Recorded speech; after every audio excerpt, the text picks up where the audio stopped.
Je m'aligne derrière leur prière parce que je sais que le Dieu qui est ici entend et répond à la prière. Alors, je vous rappelle donc que cette année, nous avons pour thème, pour El Shaddai, au Luxembourg, le thème de l'unité. L'unité dans le corps de Christ. Et nous avons eu l'occasion d'insister, de le répéter, que dans notre monde, en dehors de l'Église, les gens comprennent l'importance de l'unité. Et tout le monde s'unit. Tout le monde se regroupe. Les multinationales, les grandes institutions, tout le monde s'unit. Il n'y a que l'Église de Jésus-Christ qui a du mal à comprendre que l'unité est importante. Et au lieu de nous unir, on se disperse, on se divise. Combien sont-ils encore des hommes et des femmes aujourd'hui qui, leur seul rêve, c'est de commencer une église quelque part, même dans des endroits où ce n'est pas nécessaire, eh bien, on va multiplier les églises. Les dénominations sont nombreuses. Et parce qu'on a du mal à nous soumettre les uns aux autres. Et pourtant, c'est l'instruction du Seigneur. Soumettez-vous donc les uns aux autres comme au Seigneur. Et en cette année d'unité, j'aimerais demander à l'audiovisuel de me projeter les déclarations. On va les déclarer ce matin. C'est le deuxième dimanche de l'année. Et c'est quand même important que nous déclarions, parce que ça doit devenir un automatisme dans notre vie, que nous laissions ces déclarations nous envahir totalement pour que nous puissions en faire nôtre. Parce que Dieu ne nous donne pas les paroles pour le plaisir de nous donner des paroles. S'il nous les donne, c'est pour que nous puissions vivre d'après ce qu'il nous a dit. Alléluia. Les déclarations 2021. Alors, et je vous invite à vous lever pour ceux qui sont dans la salle.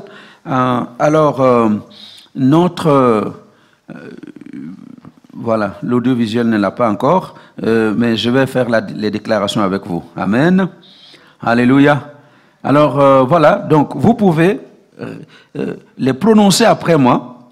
Et puis, dimanche prochain, vous aurez votre copie que vous pouvez avoir à portée de main pour continuer et vraiment laisser Dieu nous conduire. Alléluia. Donc, ensemble, nous déclarons 2021, l'année de l'unité. À El Shaddai Luxembourg. Notre Dieu est un. Et il nous veut unis. L'unité est la force de l'Église. Deux valent mieux qu'un. Parce qu'ils retirent un bon salaire de leur travail. Alors, et là, faut pas juste le péter. Il faut parler à quelqu'un. Parce qu'il s'agit de quelqu'un. Hein? Si c'est un frère, tu lui dis mon frère. Si c'est une sœur, tu lui dis ma sœur. Alors voilà la suite. Mon frère, si quelqu'un est plus fort que toi, tu peux compter sur moi. Car nous pouvons lui résister.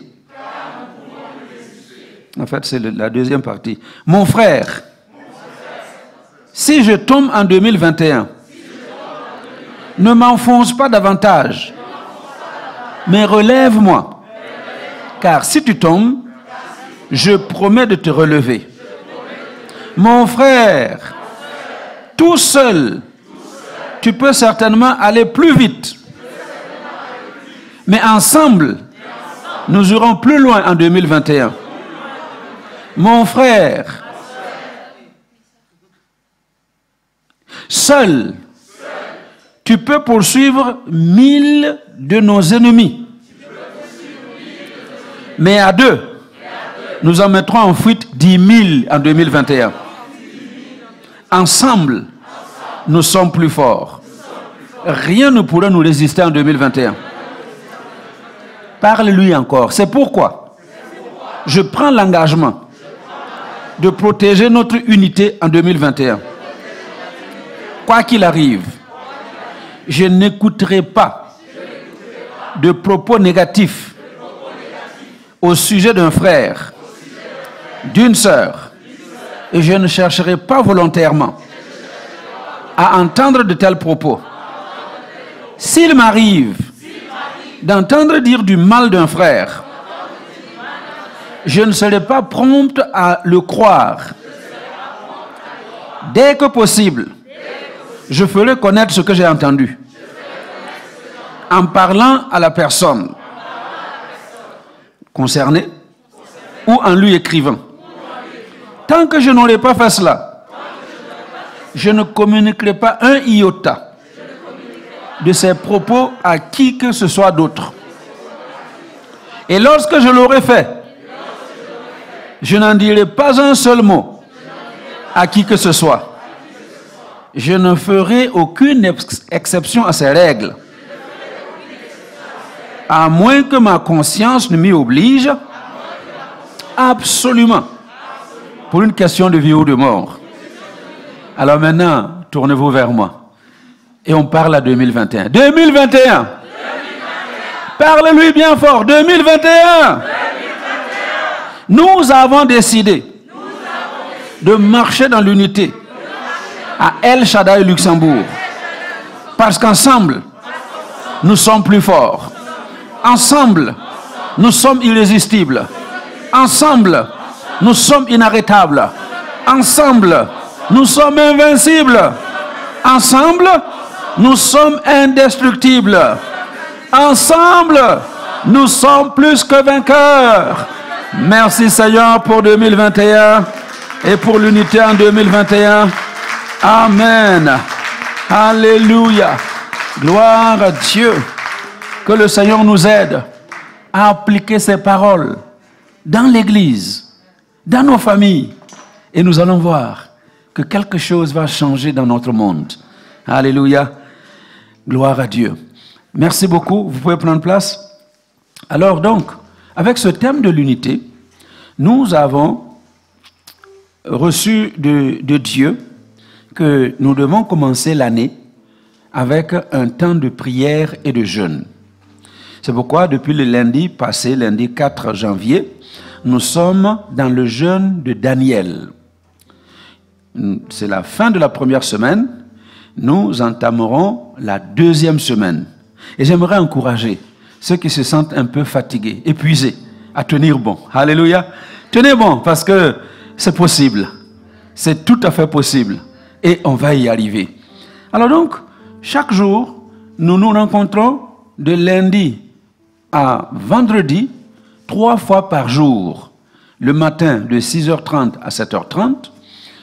À midi, de 12h30 à 13h30. Et le soir, de 18h30 à 19h30. Et le samedi, nous avons 2 sessions. 6h30, 7h30, 12h30, 13h30. Et le soir, nous laissons la liberté aux familles de se réunir et avoir une session ensemble pour prier. Et le dimanche, nous avons notre culte. Alléluia. Et on reprend donc demain. Donc demain matin, je vous donne rendez-vous à quelle heure? 6h30 en ligne. Alléluia. En ligne. Quoique, s'il y a quelqu'un qui veut venir le matin à 6h30, il y a eu 2-3 personnes qui viennent prier, vous pouvez aussi venir. Alléluia. Et le matin à midi, qu'est-ce que je dis? À midi, vous pouvez absolument venir pour passer du temps avec nous et devant le Seigneur. Et dans cette série, dans ce temps de prière et de jeûne, nous avons donc un sous-thème par jour. Je ne vais pas revenir sur tout ce qui a été dit jusqu'au 6e jour. Je vais vous parler du sous-thème du 7e jour. Alléluia. Vous voulez savoir quel est le sous-thème du 7e jour?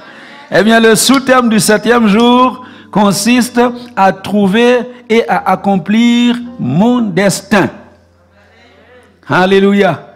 Nous sommes en cette année de l'unité. Et pour que nous soyons vraiment des hommes et des femmes qui peuvent travailler et marcher dans l'unité, c'est important que chacun trouve son destin, sa destinée, et commence à marcher dans l'accomplissement de sa destinée. Et nous avons 3 versets pour ce jour que je vous lis avant d'aller plus loin. Alors nous avons le premier verset dans le psaume 18, verset 37. Psaume 18, verset 37. Alors voilà ce que la Bible dit. Tu élargis le chemin sous mes pas, et mes pieds ne chancellent point. Alléluia. Dieu élargit le chemin sous nos pas. Pourquoi? Parce que nous sommes en train de marcher pour trouver notre destinée. On aura le temps de vous expliquer tout à l'heure en quoi consiste la destinée. La destinée, c'est justement cette mission divine que Dieu a assignée à chaque chose sur cette terre.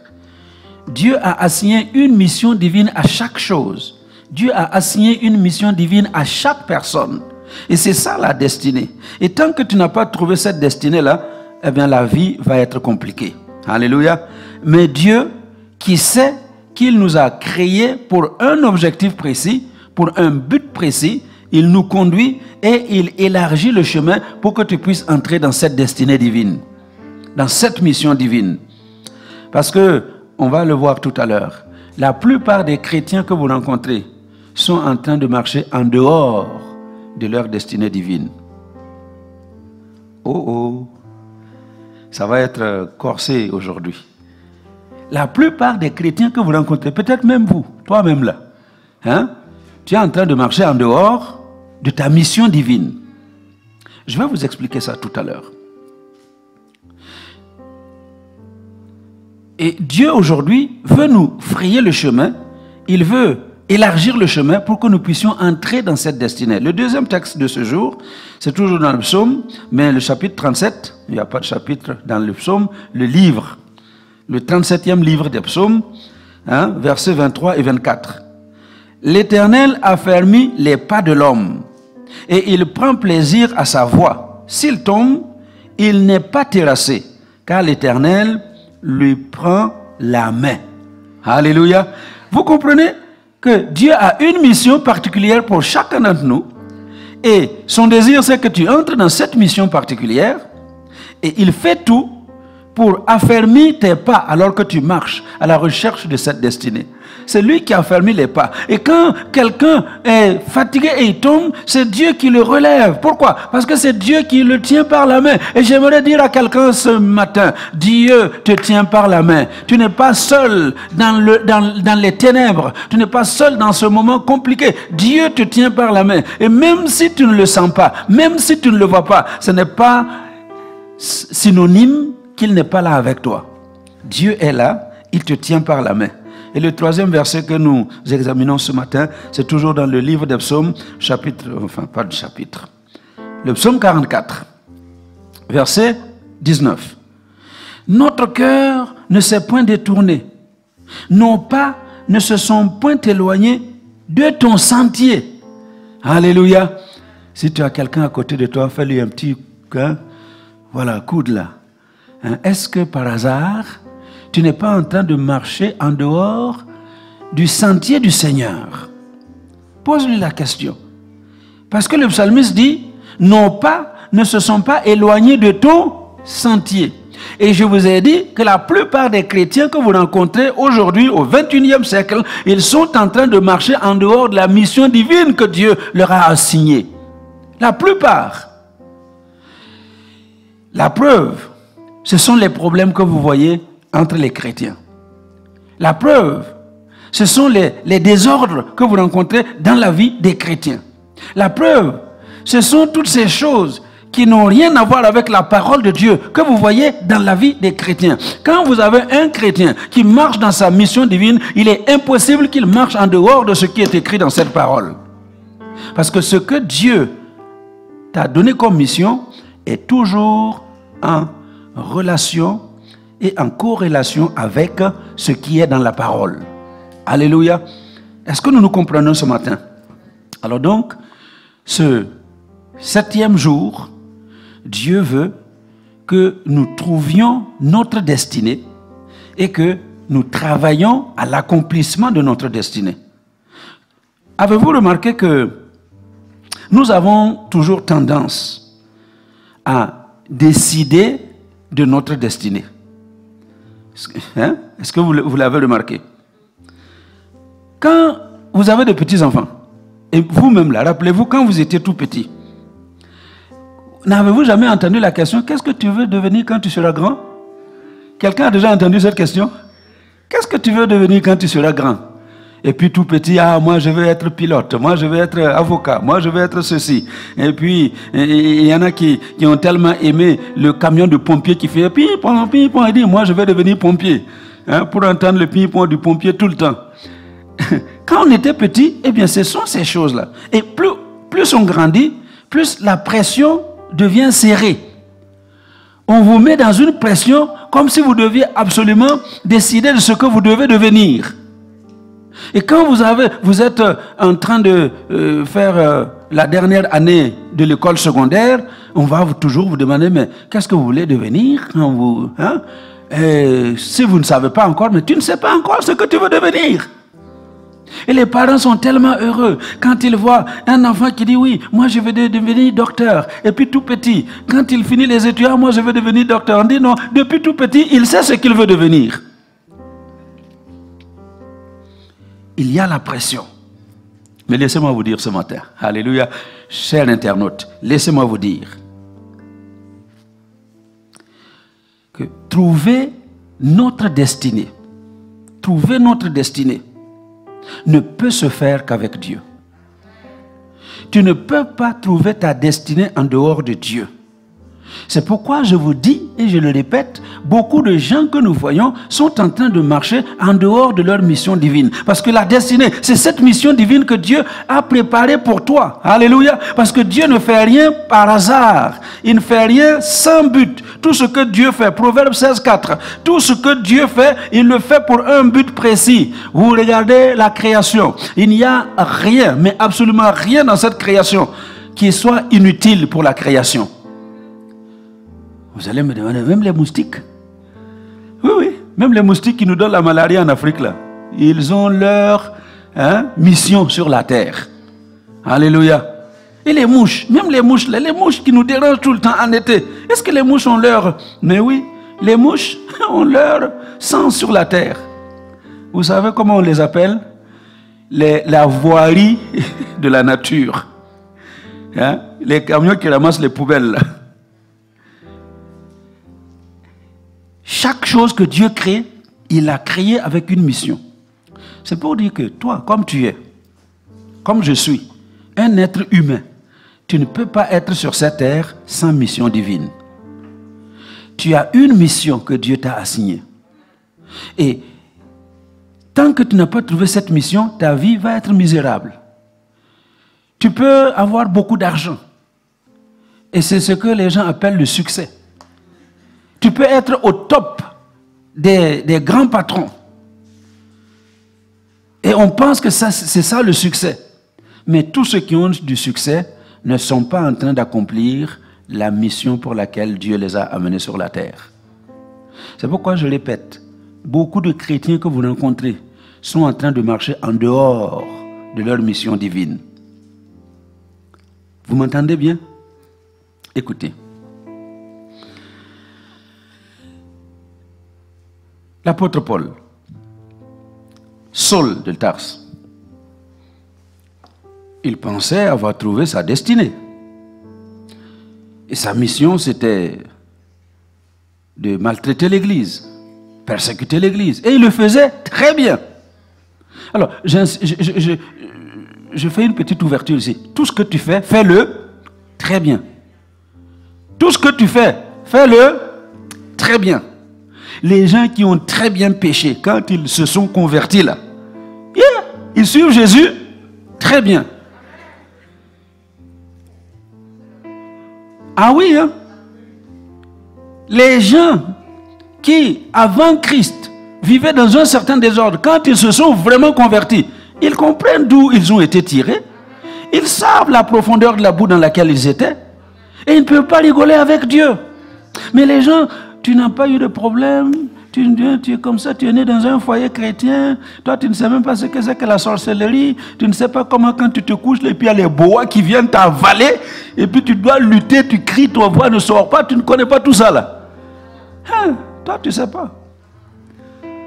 Mais les gens qui ont vécu ces choses, quand ils se donnent à Jésus, on ne rigole pas avec Jésus. Alors s'il te plaît, ne rigole pas avec Jésus. Ne joue pas avec Jésus. Parce qu'il vaut la peine que nous le suivions entièrement. Alléluia. Entièrement. Et beaucoup de gens donc sont en train de mener leur vie en dehors de la mission pour laquelle Dieu les a placés sur la terre.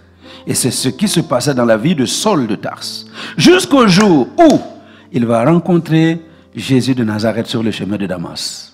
Alléluia. Et quand il le rencontre sur le chemin de Damas, c'est en ce moment-là que sa vie change. Et il dit, mais Seigneur, qui es-tu? Que veux-tu que je fasse? Et il entend Dieu lui parler. Le Seigneur lui explique. Tu es un instrument que je me suis choisi pour annoncer ma parole devant les rois, devant les autorités. Tu vas parler de moi. Le Jésus que tu as persécuté. Parce que je suis la tête de cette église que tu es en train de persécuter. Et c'est mon corps. Ce corps que tu es en train de persécuter, toi-même là, tu vas me servir. Alléluia. Et quand il s'est levé, sa vie a changé. Il est entré dans sa destinée divine.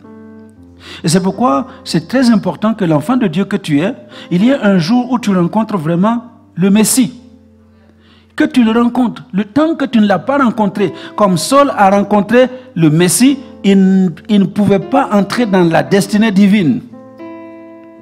Chacun des apôtres pouvait dire, je suis en train de remplir ma destinée. Pierre, donc Simon, Jean, son frère, tous ces gens qui étaient des pécheurs, c'était des hommes d'affaires. Ils avaient leurs entreprises de pêche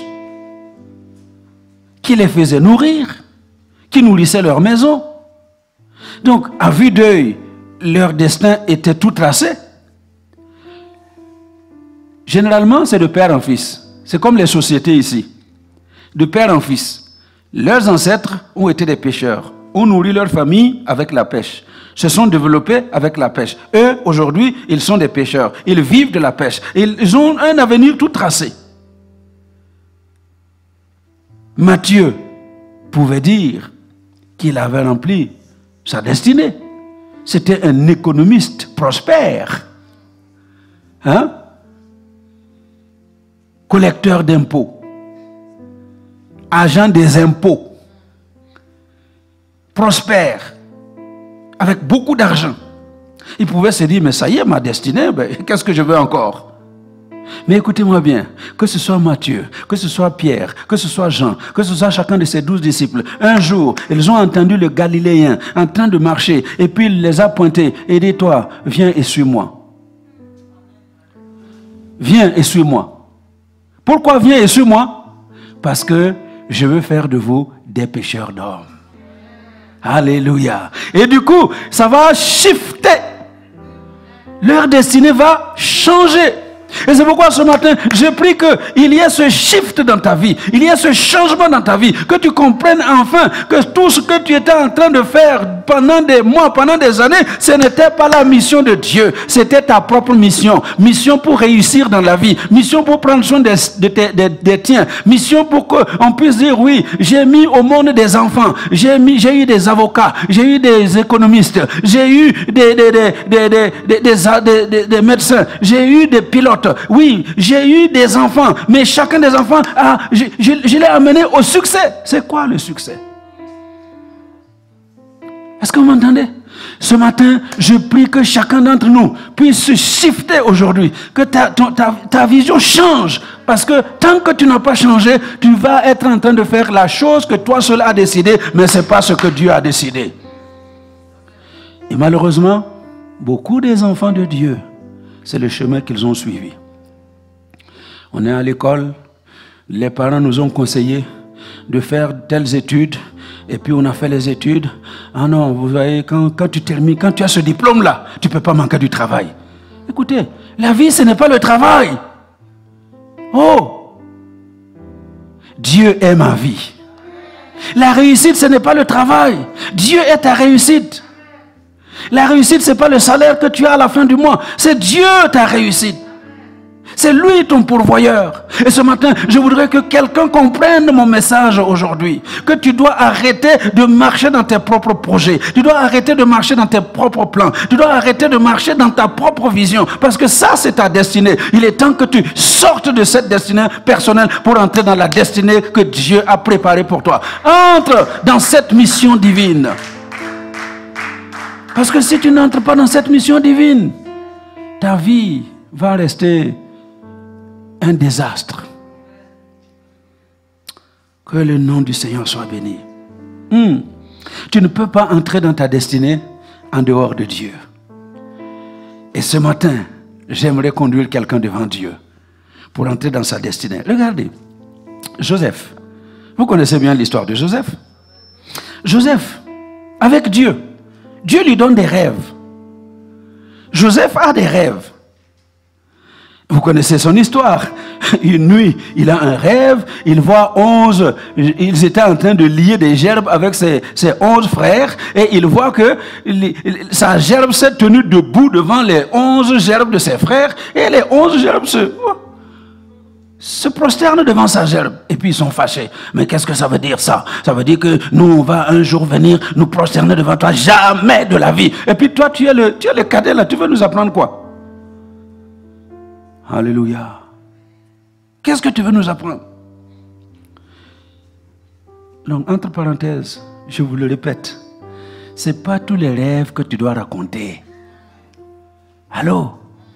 Il ne faut pas raconter tous tes rêves. Dieu te donne les rêves, c'est pour toi. Donc quand tu vas rêver que tu te tiens devant un auditoire, tu es en train de proclamer la parole de Dieu devant combien de millions de gens, et les aveugles voient, les paralytiques se lèvent et marchent, et puis il y a ceci, il y a cela. Quand tu vas rêver ces choses, et tu sais que c'est un rêve qui vient de Dieu, ne raconte pas aux gens. Alors, parce que la jalousie c'est un esprit, ils vont envoyer les flèches de jalousie là contre toi, et tu peux prendre peur et ne jamais entrer dans ce que tu as vu. Et un autre jour, Joseph rêve encore. Il rêve, il dit, je vois le soleil, je vois la lune, se prosterner devant moi, et 11 étoiles. Et il raconte même à son père. Et son père, qui est quand même un peu avisé, il dit, mais oh, qu'est-ce que tu me racontes là? Faut pas dire à quelqu'un. Est-ce que ça veut dire qu'un jour, ta mère et moi là, on va venir nous prosterner devant toi? Mais vous savez quoi? C'est ça qui est arrivé. Alléluia. C'est ça qui est arrivé. C'est pourquoi je vous répète, la destinée, la mission que Dieu t'a confiée ne peut se trouver qu'en Dieu. Donc il peut te donner une vision, il peut te donner un rêve, mais c'est ce rêve-là qui va se réaliser, pas quelque chose d'autre. Et ce matin, je prie que Dieu communique des rêves à certaines personnes. Que Dieu te communique un rêve là où tu es. Que cette nuit, pendant que tu dors, Dieu te communique un rêve. Un rêve qui va te positionner sur le chemin de ta destinée. Un rêve qui va te permettre d'entrer dans la mission que Dieu a préparée pour toi. Alléluia. David, vous connaissez David. Lui, il va rencontrer un prophète. Il va rencontrer un prophète. Il est dans les champs en train de garder les troupeaux de son père, comme il le fait d'habitude. Alors, j'insiste, tout ce que vous faites, faites-le bien. Il est un bon berger. David était un bon berger. Et devant Saül, il dit, quand même un lion venait pour tuer une de mes brebis, je courais derrière lui. J'arrachais la brebis de sa gueule. Et je déchirais ce lion, comme on déchire un chevreau. Et même quand ce serait un ours qui vient enlever une de mes brebis, je l'attrapais et je le déchirais pour retirer ma brebis. Il dit, le Dieu qui m'a délivré de la patte de l'ours et de la gueule du lion, c'est ce Dieu-là qui va me donner la victoire sur le géant ennemi qui se tient devant moi, qui s'appelle Goliath. Vous savez pourquoi? Il faisait tout bien. Quand tu fais quelque chose, fais-le bien. Tu n'as pas besoin de quelqu'un à côté de toi. Le papa de David n'était pas dans les champs pour dire va chercher cette brebis. Oh, pourquoi tu as laissé cette brebis aller parler? Oh, oh, oh. Son papa n'était pas dans les champs avec lui. Mais même en dehors de toute personne, il faisait tout bien. Et ce matin, j'aimerais vous lancer cet appel. Soyons un peuple qui fasse tout bien. Avec ou sans surveillance. Que tu fasses tout bien. Et David, alors qu'il est dans les champs, en train de garder ses brebis, un jour, il entend seulement un serviteur de son père qui vient. « Hé David, où es-tu? David, Oza Wapi, où es-tu David? » Il cherche David. « Où tu es? »« Ah, je suis là. Viens vite, viens vite, viens vite à la maison. Moi, je vais rester, je vais garder les brebis. Ton père a besoin de toi, c'est urgent. » Et puis je vois David, je vois dans mes yeux ce jeune homme en train de courir pour retourner vite à la maison. Et quand il arrive, il rencontre un prophète. Alléluia. Il rencontre un prophète. Les gens sont rassemblés. Tous ses frères, les garçons, tous sont là. Et lui, il arrive. Et quand il arrive, il voit ce prophète qui se lève et qui dit, avec une corne d'huile, et il lui verse l'huile sur la tête pour dire qu'aujourd'hui, à partir d'aujourd'hui, tu deviens le roi d'Israël. Oh! Je vous passe ce qui s'est passé dans la maison avant l'arrivée de David, parce que lui n'est au courant de rien. Il vient des champs.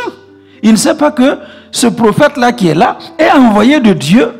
Et pourquoi envoyé de Dieu dans la maison de son père? Parce que Dieu lui a dit, va dans la maison de mon serviteur Isaïe, j'ai trouvé un jeune homme, selon mon cœur, que je vais établir comme roi d'Israël. Mais lui, il n'est au courant de rien. Il n'est pas au courant que tous les grands frères là sont passés. Les costauds Eliab, les gens qui avaient une carrure de roi. Il n'était pas au courant que tous ces gens là sont passés. Et le prophète a dit, non, il n'est pas là.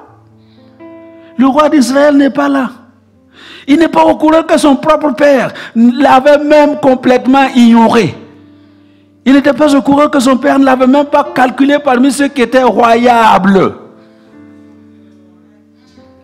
Et quand il arrive, c'est un homme qu'il voit. Un homme qui se lève avec une corne. Pourquoi? Parce que dès que Samuel a vu David, il a entendu la voix d'en haut. Le Seigneur lui dire, lève-toi. Prends la corne d'huile. Ouin-le, parce que c'est lui. Alléluia. Il a simplement vu un prophète. Un prophète qui s'est levé et qui lui a versé l'huile sur la tête. Qui a dit, tu es le roi d'Israël. C'est tout ce qu'il a vu. Mais qu'est-ce qui s'est passé? C'est exactement ce que le prophète lui a dit, qui est devenu la réalité de David. Il a trouvé la destinée que Dieu avait préparée pour lui, la mission divine pour sa vie. Il est né pour régner. Il est né pour devenir roi d'Israël. Et il fallait qu'il y ait ce prophète qui se lève, qui lui verse l'huile sur la tête pour qu'il soit établi roi.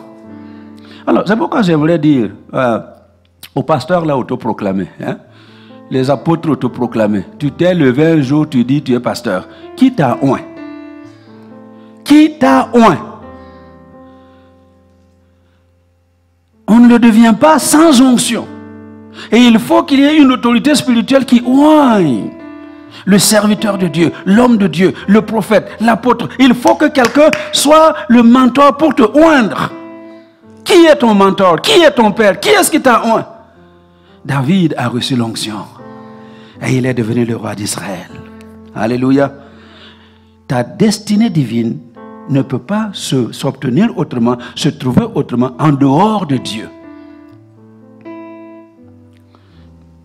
Une autre personne, Josué, vous connaissez. Josué, serviteur de Moïse. Josué, serviteur de Moïse. Lui, je suis sûr que pour lui, il avait gagné sa vie. Il avait trouvé son rêve. Servi le grand Moïse. L'homme là qui a levé son bâton et il s'est transformé en serpent, qui a levé son bâton sur la mer Rouge, les eaux se sont ouvertes. Le grand Moïse qui a conduit le peuple dans le désert, lui il était tellement heureux d'être serviteur de Moïse, verser l'eau sur les mains de Moïse, s'occuper des petits besoins de Moïse. Alléluia, il était content, il n'avait pas besoin d'autre chose. C'est peut-être pas l'attitude is no good. Vous connaissez is no good, hein? Qui veut être calife à la place du calife. Non, non, non. Josué n'avait pas ce tempérament-là. Il n'avait pas cette attitude. Il servait Moïse de tout son cœur. Et un jour, il voit seulement que Moïse est en train de partir. De partir. Parce que Dieu lui a dit, tu montes sur le mont Nebo, je vais te montrer le pays promis, mais tu ne vas pas y entrer. C'est tout. Et Moïse, qui devait partir, doit oindre quelqu'un pour prendre sa place. Et ce qui est gentil et bien de la part de Dieu, c'est que Dieu n'a pas joué la carte de la famille. Allô? Dieu n'a pas joué la carte de la famille. Dis, écris dans ton commentaire, Dieu ne joue pas toujours la carte de la famille. Moïse avait des enfants. Moïse, là, il avait des enfants. Et il pouvait dire, ah oui, non, moi je pars, non, ça doit être Gershom, je ne peux pas laisser quelqu'un d'autre. Non, il faut que ce soit un de mes enfants qui reprenne le ministère ici. Non, si tes enfants ne sont pas dans le ministère, ne sont pas ministres, il ne faut pas les forcer à être ministres. Est-ce que c'est le choix de Dieu? Parce que il y a des parents qui ont tracé le chemin de l'enfer pour leurs enfants, en les obligeant à enfiler un manteau qui n'est pas le leur. Est-ce que vous m'entendez? Vous mettez un manteau sur l'enfant qui n'est pas son manteau et il va aller terminer en enfer. Dieu est Dieu. Et sa mission, c'est sa mission. Son église, c'est son église. Il dit, je bâtirai mon église. Et les portes du séjour des mondes ne prévaudront jamais contre elle. Et parce que Dieu préserve son église, il va préserver son église. Mais celui qu'on a établi là pour être à la place de papa, alors que ce n'est pas son appel, je crains fort pour la vie de telle personne. Est-ce que vous m'entendez? Et Moïse ne joue pas la carte de la famille. Il a son frère qui est sacrificateur, Aaron. Il n'a pas dit, bon, quand même, c'est Aaron qui était mon interprète, c'était mon adjoint, mon assistant. Aaron était le premier assistant. La bouche de Moïse devant Pharaon. Il aurait pu dire, mais non, quand même, je ne peux quand même pas laisser Aaron, qui a marché avec moi dans le désert, qui a vu tout ce que nous avons vécu, qui a souffert comme nous on a souffert. On ne peut pas le laisser et puis aller trouver quelqu'un d'autre. Bon, et puis, si ce n'est pas lui, au moins un de ses enfants. Non, Moïse n'a pas joué cette carte-là. Moïse a écouté la voix de Dieu. Alors, écoutez-moi bien. Quoi qu'il arrive, si vous devez établir une personne quelconque dans une œuvre quelconque de Jésus-Christ, il faut chercher la voix de Dieu. Ne jouons pas la carte de la famille, ne jouons pas la carte économique, parce qu'il y a des gens qui sont établis dans les églises simplement parce qu'ils ont l'argent. Toi-même, pasteur, tu sais qu'il est infidèle, tu sais qu'il est impudique, tu sais qu'il fait tout ça. Mais parce qu'il a l'argent, c'est lui qui paye tout là dans l'église, je ne veux pas le lâcher. Que Dieu nous aide. Alléluia. Je vous ai dit que ça va être dur ce matin-là. Oh, ouais. 2021, il n'y a pas de gentillesse. 2021, c'est la pure vérité. Si ça plaît, gloire à Dieu. Si ça ne plaît pas, tant pis pour vous. Alléluia. Non, il ne joue pas la carte de la famille, il ne joue pas la carte économique, il ne joue pas la carte tribale, mais quand même, nous venons du même village. On vient du même village. On est de la même tribu. Moi aussi, je suis moi aussi, du Burkina Faso. Hein? Il faut que je trouve un moi aussi. Et d'ailleurs, même pour les mariages, généralement, c'est ça, non? Tu ne veux pas, mon fils, il ne faut pas aller prendre quelqu'un d'autre là qui n'est pas dans de la même tribu que nous. Je vous confesse. Nous tous, on a joué cette carte-là au départ, hein? Je confesse. Hein? Quand on est arrivé en Europe, on a vu tout ce qui se passe en Europe. Là. On a dit non, non, non, Seigneur, épargne à nos enfants d'épouser quelqu'un qui est de l'Europe. Et puis qui n'est pas du Burkina Faso. Et surtout qui n'est pas moi aussi comme nous. Et puis Dieu nous a dit, par la bouche de mes filles qui étaient encore toutes petites, mais papa, c'est toi-même qui prêches qu'il n'y a plus de, en Christ, il n'y a plus de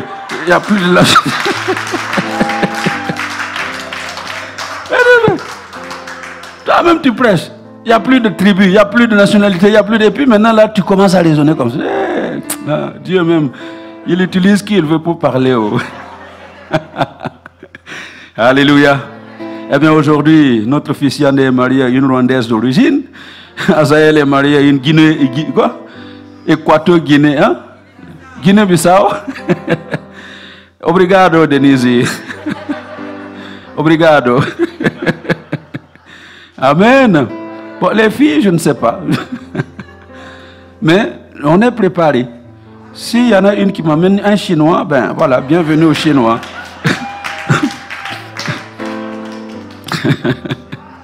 S'il y en a une qui m'amène un Zoulou, ben bienvenue aux Zoulous. Alléluia.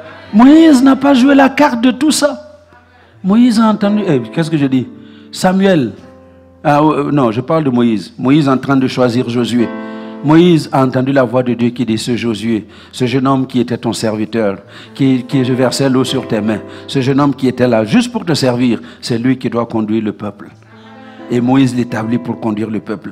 Et il est entré dans la destinée de Dieu, dans la mission de Dieu. Alléluia.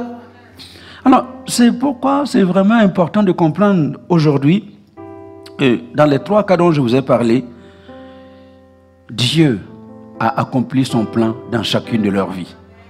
Et je voudrais que Dieu accomplisse son plan dans ta vie. Et on ne peut pas parler de plan de Dieu en échappant au livre de Jérémie, Jérémie 29, que vous connaissez très bien. Jérémie 29, verset 11. Je peux lire même jusqu'au verset 14. Il dit, car je connais les projets. C'est Dieu qui parle. Hein? Je connais les projets, c'est-à-dire les plans. Je connais les plans que j'ai formés pour vous, dit l'Éternel. Projet de paix et non de malheur, afin de vous donner un avenir et de l'espérance. Je m'arrête là, si le temps passe. Dieu a un projet pour toi. Il a un plan précis pour toi. Il est établi. Il vient de Dieu. Et vous savez ce que cela veut dire? Ça veut dire que Dieu est en train de penser à chacun d'entre nous. Allô? Dis à la personne qui est, même si elle est loin, approche-toi, fais-lui un coup de coude. Et dis, écoute bien.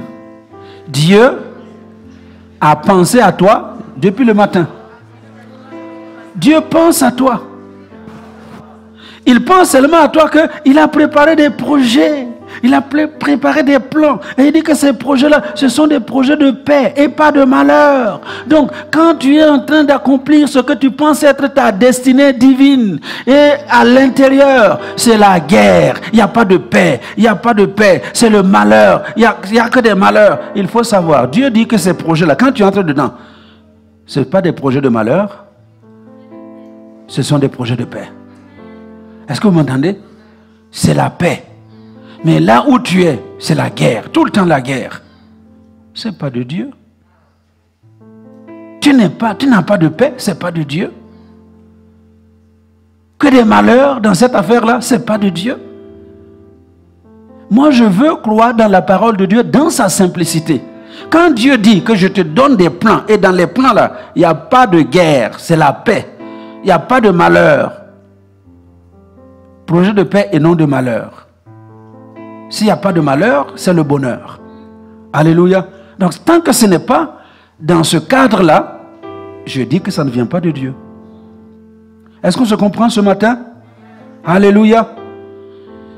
Alors, notez, vous allez vous rendre compte que les plans de Dieu sont de loin supérieurs à ce que nous nous imaginons.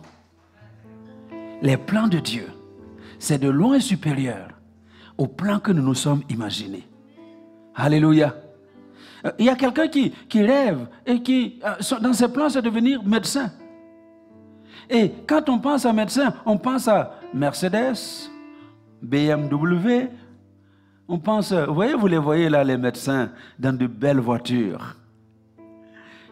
Il y en a qui pensent à devenir avocat. Et quand vous pensez avocat, vous pensez à des gros véhicules, n'est-ce pas? Mais quand c'est le plan de Dieu pour toi, il est plus grand. Il va plus loin. Il est supérieur à ce que toi tu t'es imaginé.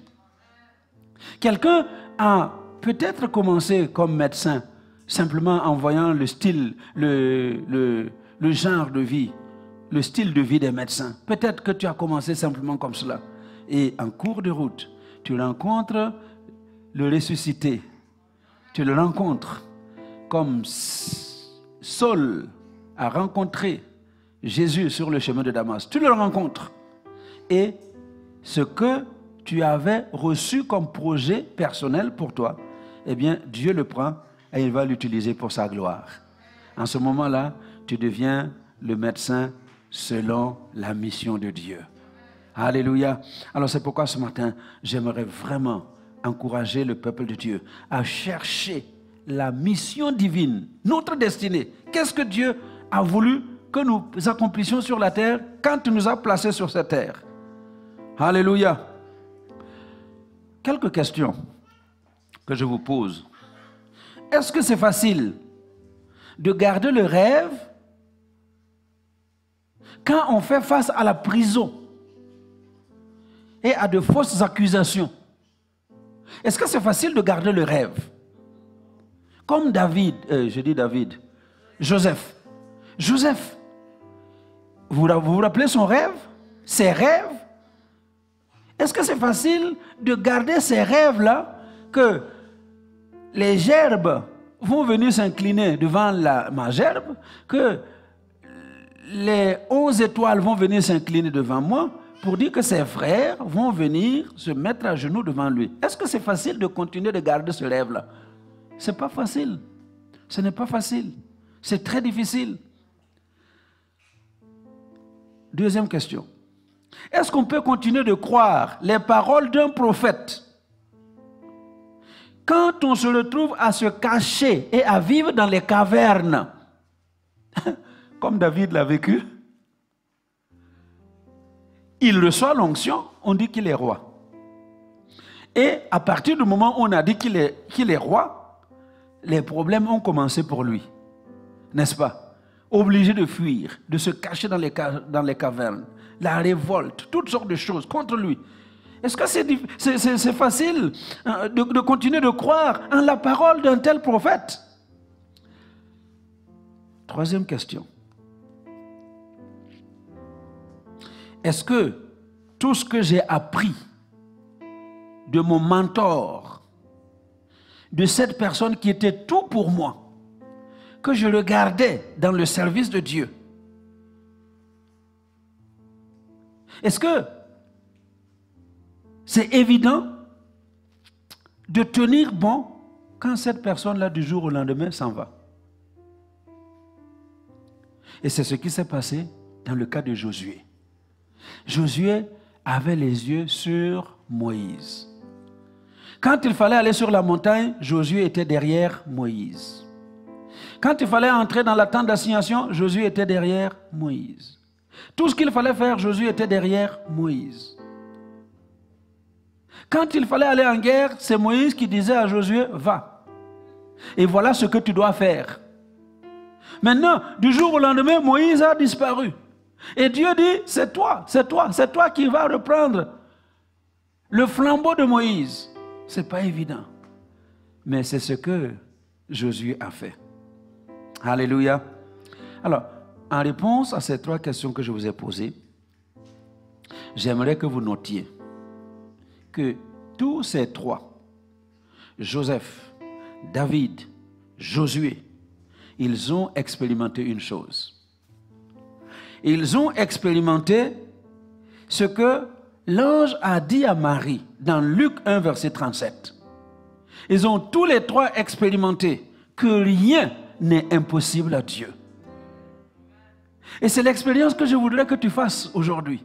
Que tu fasses l'expérience que rien n'est impossible à Dieu. Si Dieu t'a parlé et tu es conscient qu'il y a une mission qu'il t'a assignée sur la terre, eh bien, quels que soient les obstacles sur le chemin, que ce soit la prison, que ce soit les accusations, quels que soient les problèmes sur le chemin, même si ce sont les cavernes, si tu dois courir, aller te cacher à gauche et à droite, quel que soit ce que tu peux traverser, il faut savoir que rien n'est impossible à notre Dieu. Ce Dieu-là, quand il a dit, il va le réaliser. Ce qu'il a promis, il va le faire. La destinée qu'il a prévue pour toi, c'est ce qui va se produire dans ta vie.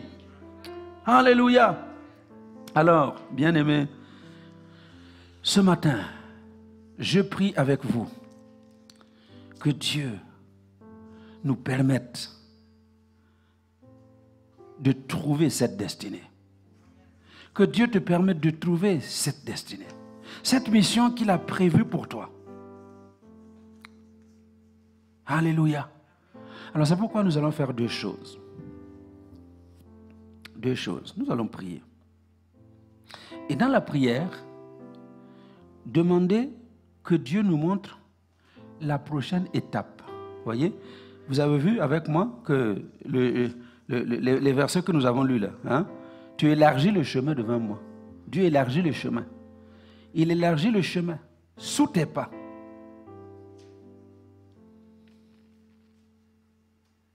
Et il a fermé tes pas sur le chemin. Et il te tient par la main sur le chemin. Je voudrais que nous prions ce matin que Dieu nous montre l'étape. Quelle est la prochaine étape? Pour que je puisse trouver ma destinée, ma mission divine. Jusqu'ici, j'ai fait ce que j'ai pu. Jusqu'ici, j'ai agi comme j'ai pu agir. Jusqu'ici, je pensais suivre quelque chose qui vient de toi. Mais aujourd'hui, je veux savoir clairement et exactement qu'est-ce qui vient de toi.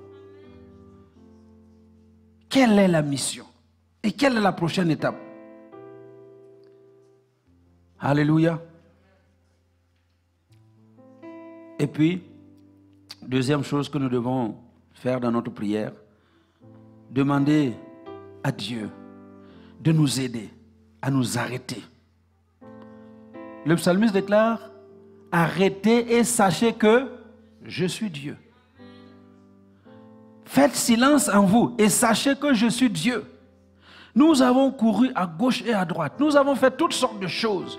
Mais aujourd'hui, je voudrais que quelqu'un s'arrête pour savoir que le Dieu que je vous ai présenté, c'est le Dieu de l'univers. C'est le Dieu qui a un projet pour toi. Le Dieu qui a des projets de paix et non de malheur pour toi. Et tu dois entrer dans ces projets-là. Alléluia. Est-ce qu'on se comprend ce midi? Eh bien, j'aimerais vous inviter à vous lever et nous allons prier. Amen. Je vous rappelle, première chose, demandez à Dieu de vous montrer la prochaine étape. Quel est le prochain pas que vous devez poser? Sur le chemin de votre destinée, quel est le prochain pas que vous devez poser? Quel est le prochain pas? Et aujourd'hui, nous décidons de nous arrêter et de savoir que Dieu est Dieu. Amen. Chers internautes, eh bien c'est là notre appel ce matin. Et c'est l'appel de Dieu. Ce n'est pas mon appel, c'est l'appel de Dieu. Que tu t'arrêtes et que tu comprennes que Dieu, il est là dans ta chambre. Il est là dans ton salon. Il est là devant toi. Ce Dieu-là est là. Et il veut te montrer le prochain pas. Alléluia. Élève ta voix et prie alors ce midi. Seigneur, ce midi, nous te bénissons parce que nous savons que ce n'est pas en vain que le peuple est venu dans ta maison. Ce n'est pas en vain. Ce n'est pas en vain. Nous sommes tous venus parce que tu nous as convoqués pour nous parler. Et les internautes connectés sont connectés parce que tu leur as parlé de rester connectés pour recevoir ta parole.